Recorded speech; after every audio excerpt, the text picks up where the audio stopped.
2026 football বিশ্বকাপকে সামনে রেখে বিশ্বের কোটি কোটি মানুষের মতো ফুটবল উন্মাদনায় মেতেছেন জনপ্রিয় অভিনেত্রী পূর্ণিমা।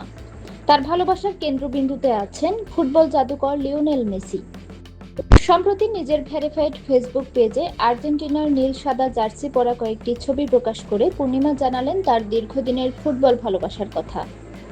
বর্তমানে কাজের সূত্রে পূর্ণিমাকে কোথাও দেখা যাচ্ছে না।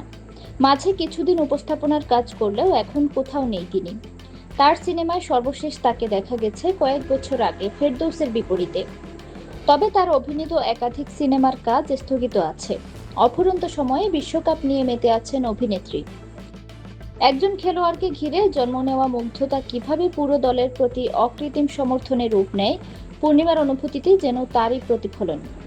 ফুটবল তার কাছে শুধু 90 মিনিটের একটি লড়াই নয়, এটি আনন্দ, প্রত্যাশা ও হৃদয়ের গভীরে লুকিয়ে থাকা এক টান। পোস্টে প্রকাশিত ছবিগুলো সেই আবেগেরই নীরব ভাষ্য। কোথাও রেস্তোরাঁয় বসে টেলিভিশনের পর্দায় প্রিয় দলের খেলা দেখছেন তিনি, আবার কোথাও কেক ও ফুল নিয়ে বিজয়ের আনন্দ শেয়ার করে নিচ্ছেন নিজের মতো করে। যেন একান্ত ব্যক্তিগত উদযাপনে রং ছড়িয়েছে ফুটবল। আর্জেন্টিনার সাম্প্রতিক জয়ের পর প্রকাশিত এই পোস্ট দ্রুতই সামাজিক মাধ্যমে আলোচনার জন্ম দিয়েছে। কারণ তারকার ঝলমলে পরিচয়ের আড়ালেও একজন সাধারণ ফুটবল প্রেমী বাস করেন। পূর্ণিমার এই আবেগঘন প্রকাশ যেন সেটি আবার মনে করিয়ে দিল। আর সেই গল্পের কেন্দ্রে রয়েছেন মেসি, যার পায়ের জাদু আজও কোটি হৃদয়ের মতো ছুঁয়ে যায় পূর্ণিমার মনকেও।